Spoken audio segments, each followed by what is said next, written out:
Morning and welcome to our first United Way for Southeastern Michigan's What's the Word Wednesday Town Hall of 2023. My name is Courtney Howe, and today we are very excited to kick off our 2023 town halls by speaking about what we can expect to see this year in legislation at the state level in Michigan. We're joined by Monique Stanton, the president and CEO of the Michigan League for Public Policy, for this important conversation, as well as our own United Way president and CEO, Dr. Darienne Hudson. A few reminders as we get started. We will have a few minutes at the end to answer questions from the public. So please put your questions in the chat box if you're watching on Zoom, or into the comment section if you're watching on Facebook. Closed captions are enabled in Zoom and Facebook Live. To turn them on, please click on the Show Captions button at the bottom of your screen. With that, I'm going to hand it over to Dr. Hudson to speak a little bit more about today's topic. Dr. Hudson, welcome. Thank you so much, Courtney, and wonderful to be here with all of you today. We have a really important topic that we are discussing in terms of what we expect to see with our legislative, in terms of legislative agenda and policy changes for this year. The United Way for Southeastern Michigan advocates for local, state, and federal policies that help households become stable and support children so that they are able to thrive.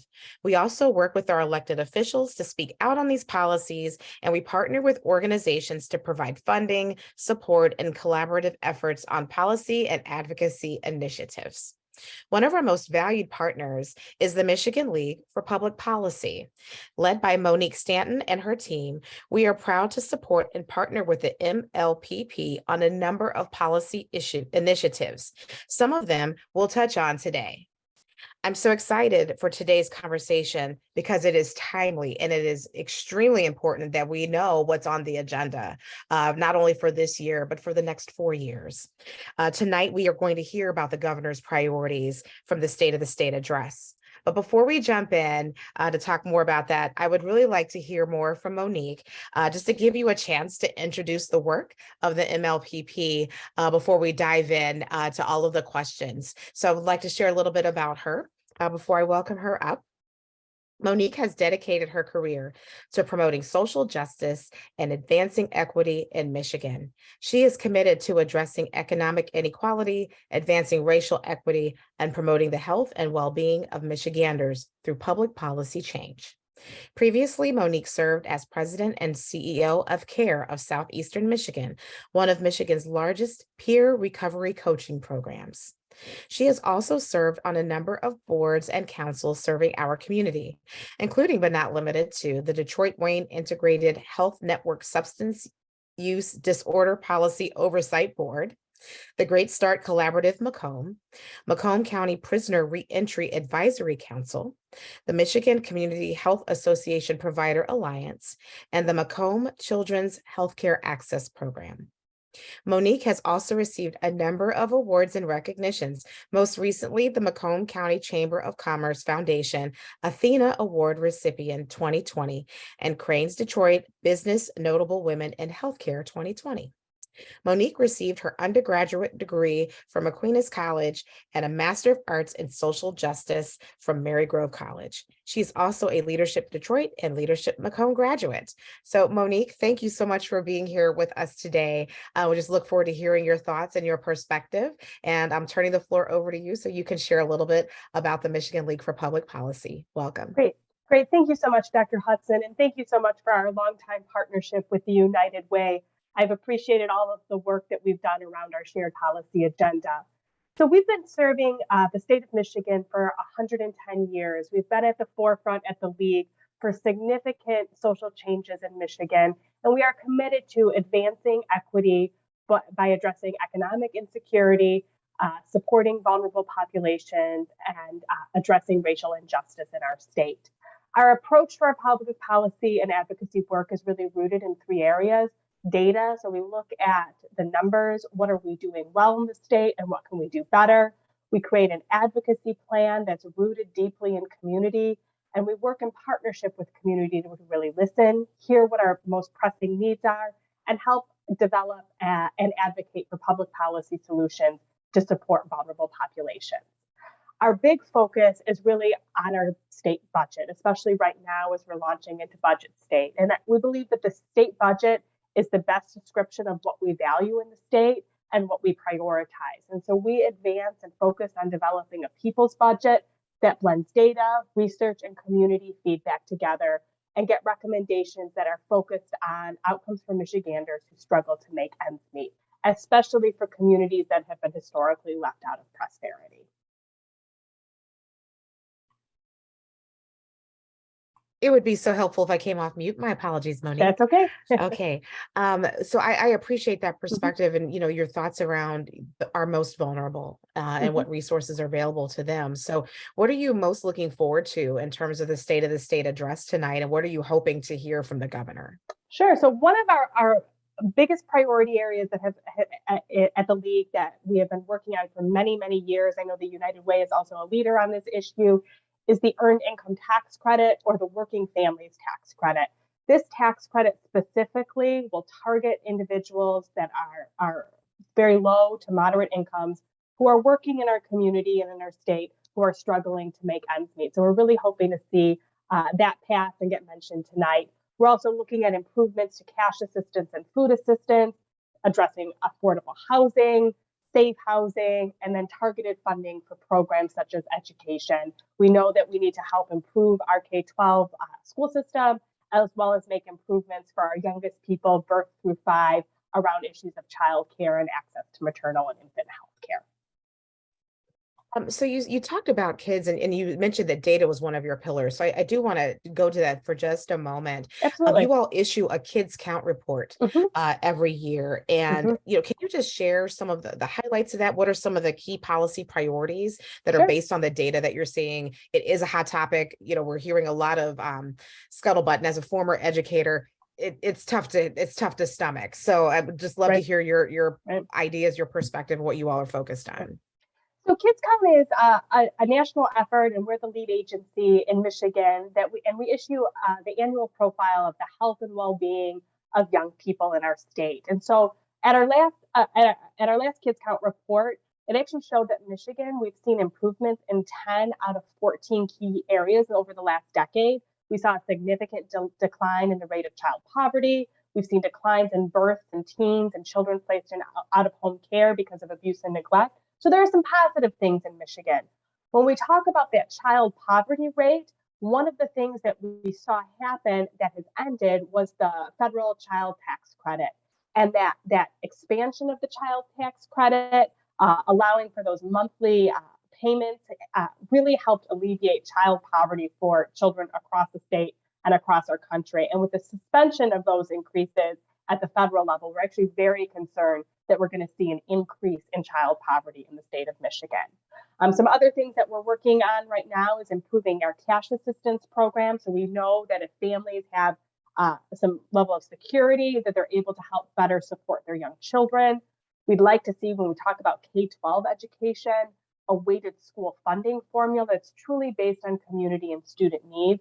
In the 2023 budget, we saw some significant investments that are going a long way to help address inequities, but we know in our state we can do better. With the large budget surplus that we have right now is the time to make some of these investments. Another new thing at Kids Count is that we are starting to focus not just on young people under the age of 18, but looking at people between 18 and 24. So are we helping young people in their teen years get launched into adulthood successfully? Some things that we found is that nearly a quarter of young adults in this age group are living in poverty. 19% of them are not graduating on time. And then many Michigan young people, both under 18 as well as in this age group, are citing poor mental health as a concern. And so we want to make some improvements in mental health care and behavioral health care, and then addressing some of those concerns around poverty. So when you talk about mental health, and I think that there are a number of us that are trying to figure out exactly what would be the best policy, or, what is the best way to channel resources, what is it that you've seen or that you think we should be implementing in Michigan to try to help get our arms around this mammoth issue? Right. So a lot of it comes down to where we spend our state dollars. So we've seen some investments in school-based mental health. We'd love to see more of that. Last year, there was a lot of concern around the privatization of the behavioral health Medicaid health plans in Michigan. The league came out in opposition to that.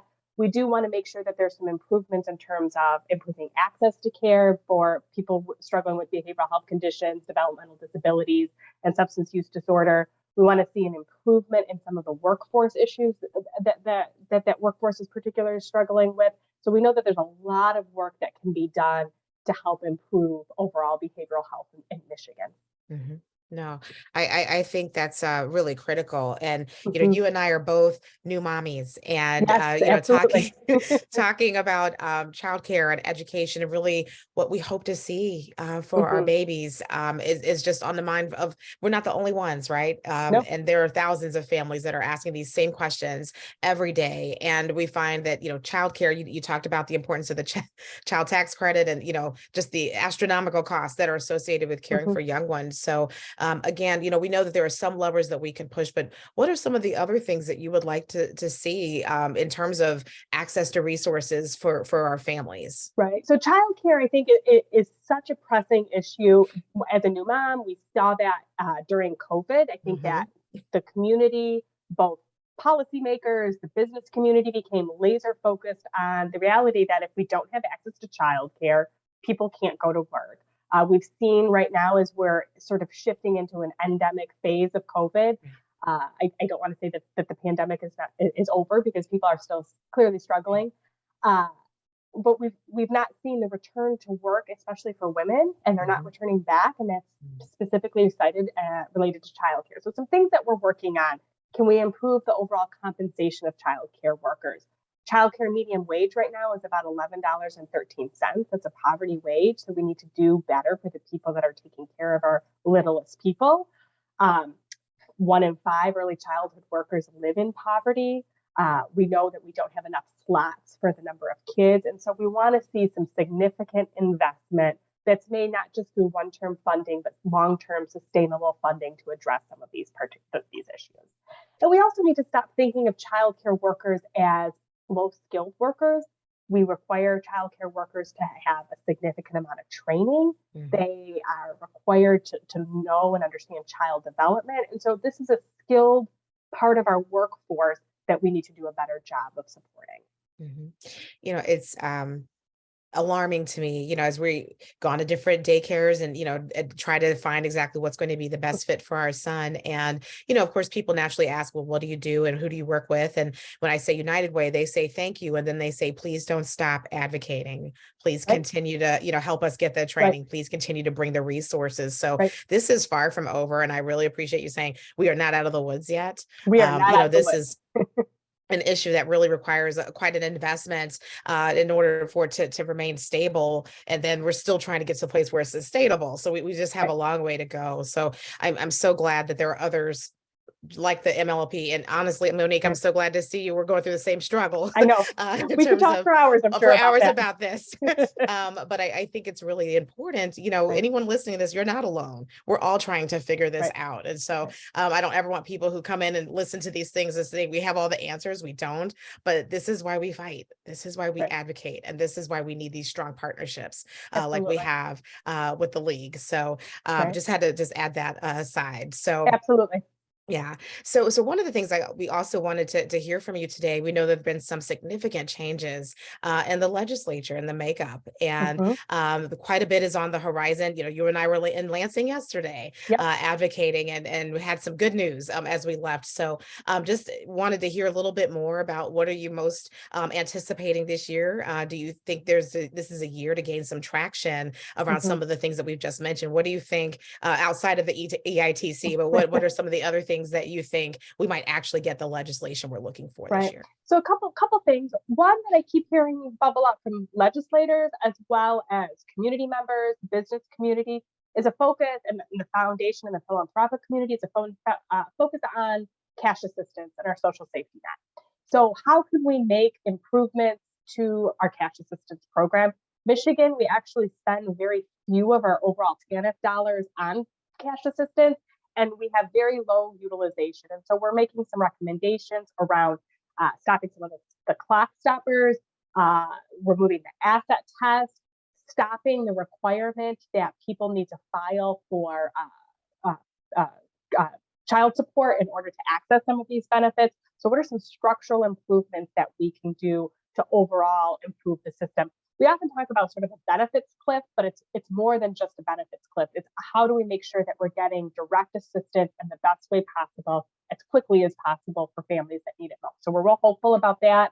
We're hopeful about some improvements for workers' rights. So we're looking at things around paid sick leave. We're looking at things around minimum wage, things to make sure that workers' rights are protected, and so that they're able to support both themselves and their family members. For a couple of the priorities, we talked about childcare, and then we're also looking at some things associated with people's individual rights. And so we're hopeful that that improvements and additions to the Larson Act will be made. So we want to make sure that there are protections for people that are part of the LGBT community. We really recognize the importance of people's human rights and recognizing human dignity, and that improvements to our Civil Rights Act will help with that. Other areas that we're looking at are things around housing. So whether you're talking in Detroit, whether you're talking in rural Michigan, if you're talking in the UP, the west side of the state, housing needs are consistently getting brought up as a significant concern. So what can we do to help improve affordable housing? So source of income protection. So if somebody is paying with for housing with housing program, those dollars are protected. We'd like to see that. We'd also like to see some movement on eviction expungement is another big priority for us. Covering so much territory. We're all so over. grateful to have you. No, but Yeah. I hope everybody realizes how fortunate we are to have you on our watch, Yeah. and to standing up for so many people. You talked about protections and civil rights, and this is a year of historic firsts that we've seen. With Representative Joe Tate being the first Black man to serve as Speaker of the House. We have Senator Winnie Briggs as the first female Senate Majority Leader, the highest number of women ever sworn in to the legislature since the beginning, which, and I'm always one of those people that firsts are great, but it's also like, it's 2023. We're just getting around to this. We're just getting around to this. Right. Just getting around to this. I feel you there. Right. Yeah. So just really curious, what can we do to get more young people, to get more, just regular citizens involved in the political process, so that we're not continuing to have all of these first, but we're just getting more people involved in understanding policy, understanding the importance of leadership in these roles. And I'm just curious, what does the League do to help generate interest in politics and to help bring people into these policy conversations, so that it isn't such an anomaly to have leaders from diverse backgrounds. And so I would love to just get your thoughts about that. Then I have a follow-up. Sure. So one of the things that we do at the League is actually our advocacy boot camps, and we are also doing some civics training. So we recognize that people don't always know how to advocate and where can they, what's the best approach or what is an approach, and sort of demystifying that budget, that policy, and that advocacy process. So we shifted to doing things virtually during COVID, and now we're going to be doing a blend this year of both virtual and in-person advocacy boot camps. And so we ask partners and community members to come together for those learning opportunities. We also are doing some things specifically targeted to youth in Flint, so giving young people, helping give them tools and resources. So a lot of it is just really understanding the process and helping people engage. And then we are here as a resource. And so we get calls from grassroots organizations all the time about, we have this issue that's happening in our local community. What can the League do to help support us? Is there some kind of resource that the state could provide? We did a lot of this work around ARPA funding. So how do we make sure that those ARPA dollars are getting to the hands in local communities so that they're being implemented in an equitable way and addressing some of those inequities, and how to shape some of that process is a big part of what we've been doing. I think that's fantastic. Now, oftentimes when people hear boot camp, they think it's got to be warm outside, and they think, so when are these boot camps? Where will they be held? They're throughout the year. We do them. I believe it's going to be in the spring, summertime. We'll do 2 of those a year. And then we also do follow-ups typically on a quarterly basis to support, because we know that community work is hard, and developing a community of community activists and organizers is important, so you can get that support for each other. So once you go through our boot camp, you're welcome to come and participate in some of those partner meetings to get ongoing support. The other piece that we do is, every Friday we do a yays and nays. It's a Facebook Live. It's probably a similar format of this, but it's a recap of what's going on in Michigan, the Michigan legislature. We bring in different speakers. We have a periodic podcast, and so a lot of what we try to do is recognize that knowledge is power, and giving people access to some of this information that sometimes can be confusing and overwhelming.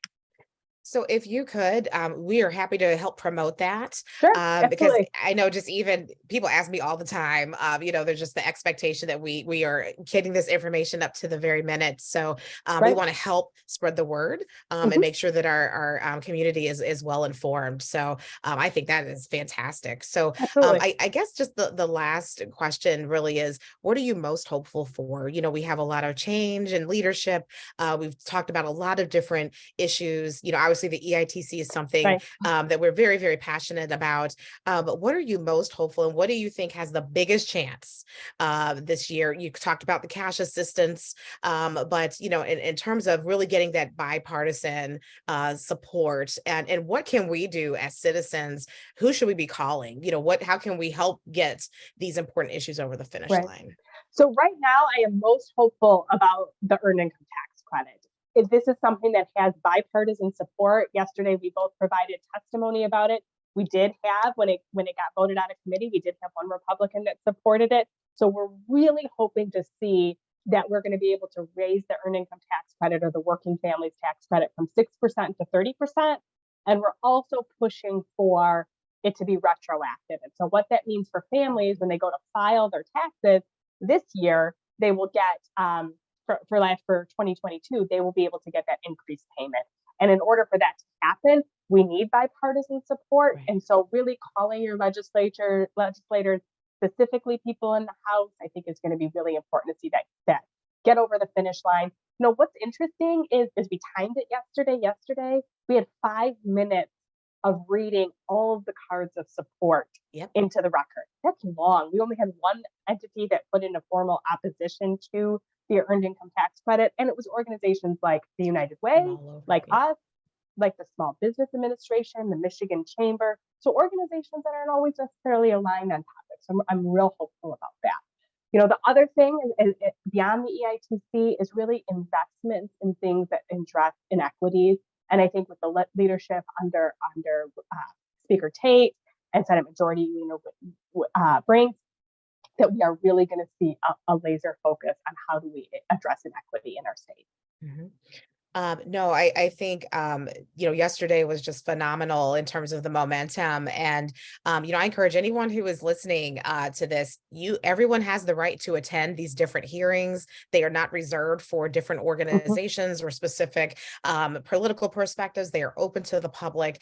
So we definitely encourage all of you to be engaged with that. So we did have a few questions from the public. Just wanted to make sure that we had an opportunity to hear from them. So I'm going to actually turn it back over to Courtney Howe, so we can get those questions to you before we're finished. But Monique, it's been great talking to you, and I hope everyone who is listening has taken copious notes and find ways to really get engaged and involved, because your vote matters and your advocacy matters even more. Thank you. Absolutely. Thank you, Dr. Hudson and Monique. We have a couple of questions that are coming in, but the first question is about right to work. Monique, can you share a little bit more about that legislation and what we can expect to see? Right. So right to work is something that the league, when it was implemented, we were formally opposed to right to work. It has been listed as a Democratic priority, and so I would expect to see potentially some changes there. There's concern about protecting workers' rights and people's right and ability to unionize, and so I would expect to see some legislation around that particular issue over this session. That's extremely helpful. Thank you so much. Yeah. I know and at the league, we would be formally supportive. We are supportive of people's right to be able to unionize, and so we are interested in seeing what some of that legislation is going to look like over the next year. We have one more question that we're going to ask before we wrap up, and this is to the both of you. It says, you both got to testify yesterday in committee, which is really, really exciting. That could sound very overwhelming and intimidating to many people, but can you share a few ways anyone watching can easily advocate for policy change with your organization?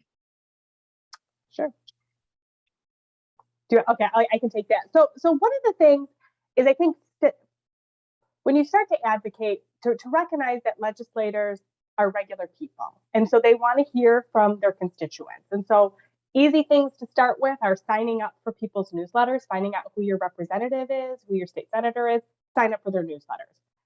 Go to their coffee hours or their virtual coffee hours. And it's a way that those typically don't have a lot of people at that. And you put a name and a face together and you start to build a relationship. And you're able to bring some of those issues together to the forefront. So you're able to make a relationship first and to start to advocate, and then sign up. I have to plug the league. They sign up for our information, start coming to our yays and nays sessions, participate in the boot camp, and you start to meet other people that are aligned in doing this work. And it makes you more comfortable to be able to provide, to do some of that direct advocacy. Pick up a phone and make a phone call to your legislator, and they do want to hear from you. Yep. Just to add to that, I would definitely, the signing on, the same way that the league has ways to sign up, you can also sign up with USAM. And we have a number of different email blasts that go out. We have different policies that we will send out, and you're able to actually sign on in support of them. Can't stress enough how important it is to pick up the phone and call your legislators. That is their responsibility to the public. And as far as testifying, I will tell you this, because I used to be a superintendent in Wisconsin. It is intimidating your first time going up there. It's important to have your thoughts written down. There is no shame in reading off of a piece of paper. Right. And I can't stress that enough, because a lot of times we think we have to be these great orators. No, you don't. Just have your points succinct and have them organized. Practice with a friend, bring a friend with you. You will see we're all just normal people. There was a woman yesterday that told a very passionate story about her experience. No frills and no, great. It was just telling her truth, speaking her truth. And that's really all people want to hear. That was the most compelling statement of any of them. And so please don't be intimidated. We need you all to, and if you can't get to Lansing, let us know. I rode with a friend yesterday, with one of my coworkers yesterday. We are all here to get our colleagues, get our community members up there so they can speak, because the legislators, they really do want to hear from everyone. So you can tell we're passionate about this. We could talk about this all day long, but every single action that you take makes a difference and matters. So get informed. If you don't know where to start, you can always just come into our offices. You can go visit the league. We will connect you to anyone that you want to get connected to. That is the right that you have as a citizen, as you've exercised your right to vote. And again, it's more important that you exercise that right to advocate, and we're here to help you do so. Monique, Dr. Hudson, we really appreciate your service and all of the work that you're putting forth in our community. It is very much appreciated. So as we're closing, one of the issues touched on today is increasing the earned income tax credit. The EITC supports low and moderate income working families so that they can keep more of what they earn and put it where it's most needed, whether it's rent, food, or education support. We urge you to join United Way and the MLPP in advocating for an increase to the state EITC by sending a letter, calling, or tweeting to your legislator in Lansing. Take action with us today by joining and visiting www.unitedwaysem.org/increase-EITC. As a reminder, for anyone in our community who may be experiencing a need, our 211 helpline remains available 24 hours a day, 7 days a week. This includes resources like food, utility assistance, and much more, including warming centers and resources to help during winter storms like the one that we see outside today. We also always maintain a running list of available services in the community and can connect you to the support that you need. You can also look up resources in your area by using our 211 resource database at unitedwaysem.org/211. Our next town hall will focus on celebrating February as 211 Awareness Month and sharing how individuals can use our 211 resource database. We hope you'll join us for that town hall on February 8th. To stay updated on our upcoming topics and watch replays of previous town halls, please visit unitedwaysem.org/virtual town halls. That website is also included in the chat box. Everyone, thank you all so much for tuning in. We really are excited for all the work that we're going to be doing in 2023. Stay safe, stay warm, and continue to live united.